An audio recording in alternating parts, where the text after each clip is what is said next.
నాకు చాలా సందేహాలు ఉన్నాయి.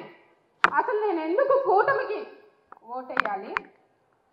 మా సీఎం ఏసీ రూముల్లో కూర్చొని టికు టికు టికు అని బటన్లు నొక్కి మా కొన్ని అకౌంట్స్లో డబ్బులు వేస్తున్నారు.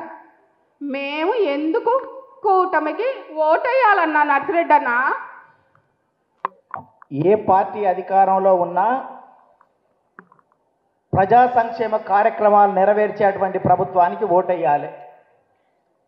జగన్మోహన్ రెడ్డి టికు టికు టికు 130 సార్లు నేను బటన్ నొక్కాను, నా కోసం ఒక్కసారి మీరు బటన్ నొక్కమని అడుగుతున్నాడు.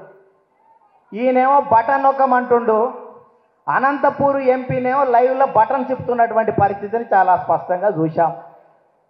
ఇవాళ జగన్మోహన్ రెడ్డి గారు బటన్ నొక్కేది చంద్రబాబు నాయుడు గారు గతంలో ముఖ్యమంత్రిగా ఉన్నప్పుడు ఈ రాష్ట్రానికి 16,000 కోట్ల లోటు బడ్జెట్లో ఉండి రాజధాని రాష్ట్రానికి ముఖ్యమంత్రిగా వచ్చి బస్సులోనే బస చేస్తూ రాజధాని నిర్మాణాన్ని రాష్ట్ర అభివృద్ధిని కొనసాగిస్తూ పారిశ్రామిక పెట్టుబడులు రప్పిస్తూ సంక్షేమ కార్యక్రమాలు అందించిన చరిత్ర వంటి చంద్రబాబు నాయుడు గారిది.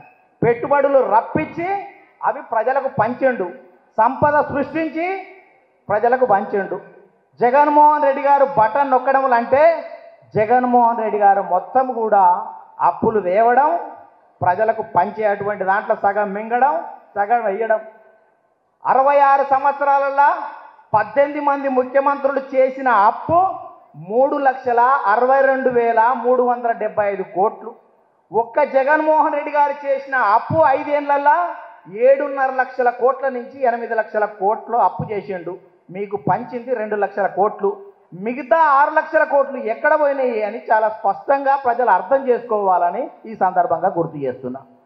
అన్నా నర్సిరెడ్డి అన్న, డెవలప్మెంట్ చేయట్లేదు అంటున్నారే. మీరేమో ఒక క్యాపిటల్ అమరావతి మా జయం అంటారే. మరి మా జగనన్న 3 క్యాపిటల్స్ అంటున్నారుగా, ఏందన్నా ఇది? జగన్మోహన్ రెడ్డి గారు రాజశేఖర రెడ్డి గారు చనిపోయిన తర్వాత పాదయాత్ర చేసిండు. ఆ పాదయాత్ర సమయంలో గుడి భూములు, బడి భూములు, అసైన్డ్ భూములు, పొరంబోకు భూములు ఎక్కడున్నాడో చూసుకుంటా పోయిండు. ఇప్పుడు అధికారంలోకి రాగానే మేసుకుంటూ వస్తున్నటువంటి పరిస్థితి చాలా స్పష్టంగా ఉంది. ఇవాళ 3 రాజధానులు అంటే, ఒకటి గంజాయికి రాజధాని చేసిండు, ఒకటి అవినీతికి రాజధాని చేసిండు, ఇంకోటి డ్రగ్స్ క్యాపిటల్. 3 రాజధానులు చేసినటువంటి పరిస్థితి చాలా స్పష్టంగా ఉంది. తండ్రికి తద్దినం పెట్టినోడు పినతండ్రికి పిండాలు పెడతాడని ఉన్న అమరావతినే రోడ్ల మీద కంకరెత్తుకపోయే దొంగనా కొడుకులు వీళ్ళు ఇంకా ఎన్ని రాజధానులు కడతారని ఈ సందర్భంగా అంటున్నా. వాళ్ళు ఏ ఒక్కటి కూడా అభివృద్ధి చేసినటువంటి పాపాన బోలు, కూల్చడమే తప్ప కట్టడం తెలియనటువంటి విషయం తెలుసు మీకు. ఇవాళ 180 అన్ని రకాలుగా కూల్చడం మీద ఉన్నటువంటి శ్రద్ధ కట్టడం మీద లేదు. ప్రజల మధ్య భావోద్వేగాలు రెచ్చగొట్టాలి, వివిధ ప్రాంతాల మధ్య చిచ్చు పెట్టాలి, కులాల పేరిట, మతాల పేరిట, వర్ణాల పేరిట, వర్గాల పేరిట, ధనికుల పేరిట, దరిద్రుల పేరిట, అల్పుల పేరిట, అధికుల పేరిట, జిల్లాల పేరిట, కిల్లాల పేరిట, రాష్ట్రాల పేరిట, రాజధానుల పేరిట భయంకరమైనటువంటి వాతావరణాన్ని సృష్టించాలి, ప్రజలని వాడుకోవాలి రాజకీయాల కోసం అనేటువంటి ఆలోచనతోటి 3 క్యాపిటల్ అంటున్నటువంటి పరిస్థితి చాలా స్పష్టంగా ఉంది. అన్నా గుంటూరులో ఈ నారీగళం ఏంటన్నా, మరి భారీ గళమై పాలకుల్ని మార్చేటట్టుగా అనిపిస్తుంది. ఇంకో డౌట్ ఉందన్నా, 1,50,000 వాలంటీర్ ఉద్యోగాలు ఇచ్చాడు కదన్నా మా జగనన్న. మరి మేము ఎందుకు ఓటేయాలన్నా కూటమికి? జగన్మోహన్ రెడ్డి గారు 1,50,000 వాలంటీర్లు ఉద్యోగాలు ఇచ్చారన్నారు. చంద్రబాబు నాయుడు గారు 6 అంకెల జీతం వచ్చేటువంటి ఐటీ ఉద్యోగాలు ఇవ్వాలన్నటువంటి ఆలోచన అతంది. 5,000 రూపాయలు వచ్చేటువంటి వాలంటీర్ ఉద్యోగం ఈయనది. మటన్ షాపులు, ఫిష్ మార్టులు. ఇప్పుడు మన అభ్యర్థి మీద పోటీ చేసేటువంటి అభ్యర్థి ఉన్నది కదా, ఆమె ఐటీ మొక్క హైదరాబాద్లో సైబరాబాద్లో పెరిగిన మొక్క కదా, ఆ మొక్కే కనుక వాలంటరీ ఉద్యోగం చేసి ఉంటే ఇక ఏం పంచుతుండే రోడ్ల పొంటి అనేది మీరు ఒకసారి గుర్తుపెట్టుకోవాలి. చంద్రబాబు నాయుడు గారు ఐటీ డెవలప్ చేయడం వల్ల లక్షలాది మంది ఉద్యోగులు పెద్ద ఎత్తున కూడా కుటుంబాలు బాగుపడ్డాయి. ఐటీ డెవలప్ చేయడం వల్ల రియల్ ఎస్టేట్ డెవలప్ అయింది, ఇన్సూరెన్స్ డెవలప్ అయింది, ట్రాన్స్పోర్ట్ డెవలప్ అయింది. అన్ని రంగాలు కూడా ఐటీ ద్వారా డెవలప్ అయినటువంటి చరిత్ర చంద్రబాబు నాయుడు గారిది. అందుకనే ఈ రాష్ట్రంలో యువతకు ఉపాధి లేక, యువతకు ఉద్యోగం లేక, యువతకు పెళ్లిళ్ళు లేక, యువతకు పెట్టుబడి లేక, యువతకు ఆదాయం లేక, యువతకు ఆసర లేక 21,575 మంది జగన్ పాలనలో ఆత్మహత్య చేసుకున్నారు. ఇవాళ స్పష్టంగా కేంద్ర కార్మిక శాఖ మంత్రి చెప్పిండు.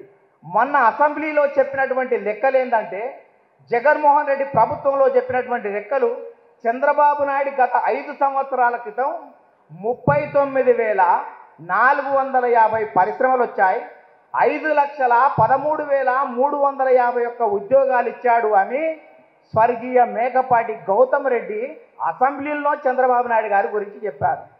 ఇవాళ ఆర్టీఏ యాక్ట్ ద్వారా జగన్మోహన్ రెడ్డి గారు ఎన్ని ఉద్యోగాలు ఇచ్చిండని అడిగితే వచ్చిన కంపెనీలు మొత్తం 18, ఇచ్చిన ఉద్యోగాలు మొత్తం 9,158 ఉద్యోగాలు.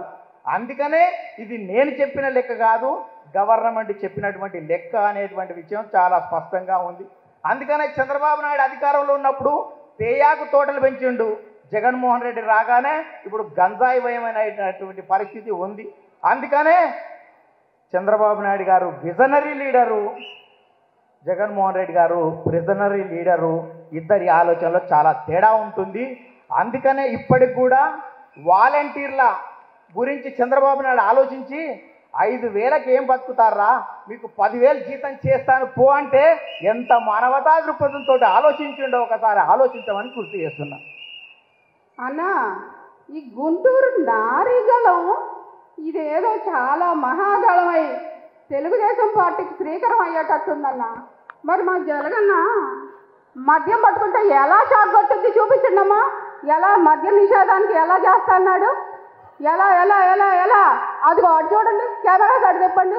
షాక్ షాక్ షాక్ కొట్టేటట్టుగా ఉంటుంది మద్య నిషేధం అన్నాడు.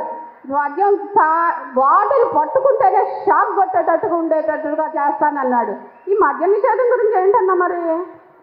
అందుకనే జగన్మోహన్ రెడ్డి గారు ఎవరికి భయపడరో కానీ అమరావతి రైతులంటే మాత్రం ఖచ్చితంగా భయపడతాడు అనేటువంటి విషయం ఉంది. పోలీసు పహారా లేకుండా, పరదాలు లేకుండా బయటకు వచ్చినటువంటి చరిత్ర అమరావతి మహిళా రైతులను చూసే ధైర్యం జగన్మోహన్ రెడ్డికి లేదు అనేటువంటి విషయం చాలా స్పష్టంగా చెప్తున్నా. ఇవాళ మహిళల చైతన్యం గురించి చెప్తూ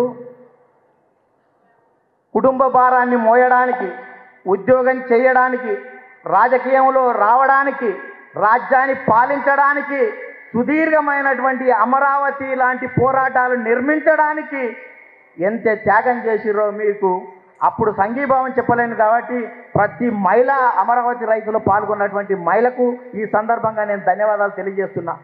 ఎంత దారుణం అంటే గొంతులు విసికినా, గోళ్లతో రక్కినా, కిందేసి తొక్కినా, లాఠీలతో బాధినా, బట్టలు చింపినా, జుట్టు పట్టి లాగినా, జైళ్లకు పంపినా, బందూకులు చూపినా, బరిలో నిలబడి రాజధానిని కదలకుండా అడ్డుకున్నటువంటి మహిళా చరిత్ర మీది అని ఈ సందర్భంగా గుర్తు చేస్తున్నా.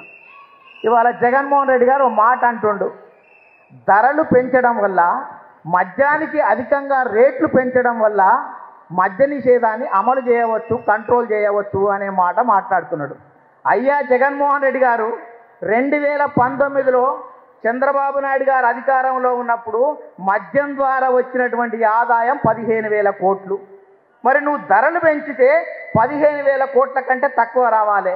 ఇవాళ 25,000 నుంచి 30,000 కోట్ల ఆదాయం వస్తుందంటే మద్యం విచ్చలవిడిగా పెరిగిందా లేది అని చాలా స్పష్టంగా దీన్ని బట్టే అర్థమవుతుంది. కల్తీ మద్యం తెచ్చిండు, 81 మంది మరణించిండ్రు, అనేక మంది కూడా వాళ్ళ యొక్క అవయవాలు పాడైపోయినటువంటి దౌర్భాగ్య పరిస్థితిలో ఉండ్రు. అందుకనే కల్తీ మద్యాన్ని విచ్చలవిడిగా అమ్మించిండు. ఇవాళ ధరలు పెంచితే తగ్గుతాయనేటువంటి ఆలోచన కాదు అనేది చాలా స్పష్టంగా ఉంది. మరో మాట, ఇదేమో ధరలు చూడరని చెప్తుండు, తాగరని చెప్పాడు. సినిమా రేట్ల కాడికి వచ్చే వరకల్నేమో 5 రూపాయలని తానే డిసిషన్ చెప్పేటువంటి పరిస్థితి ఉండు. అందుకనే ఈ వితండవాదానికి జగన్ ఆలోచన మొత్తం కూడా ల్యాండు, శాండు, మైను, వైను అంత దోచుకొని దాచుకునేటువంటి ఆలోచనతోటి ఉన్నాడు కాబట్టి ఆ మద్య నిషేధం ముసుగులో 1000 కోట్లు దండుకున్నాడు అని ఈ సందర్భంగా గుర్తు చేస్తున్నా. సార్ ఖచ్చితంగా వాడిని పట్టుకోవాలంటే చట్టానికి భయపడి పోయి నిందితుడు ఆత్మహత్య చేసుకున్నటువంటి చరిత్ర గతంలో ఉంది. అందుకనే హెల్త్లా, ఇన్ఫర్మేషన్లా, ఇరిగేషన్లా, డెడికేషన్లా, డెవలప్మెంట్లా, హైటెక్లల్లా, హైలైట్లల్లా, సక్సెస్లల్లా, సబ్సిడీలల్లా, ఇంటర్నెట్లల్లా, రోడ్లైనా, రవాణైనా, త్రాగునీరైనా, సాగునీరైనా, ట్రాన్స్ఫార్మర్లైనా, సబ్స్టేషన్లైనా, పాఠశాలలైనా మన బాబు వల్ల అవుతుంది తప్ప జగన్ వల్ల కాదు అని ఈ సందర్భంగా మీ అందరికీ గుర్తు చేస్తున్నాను.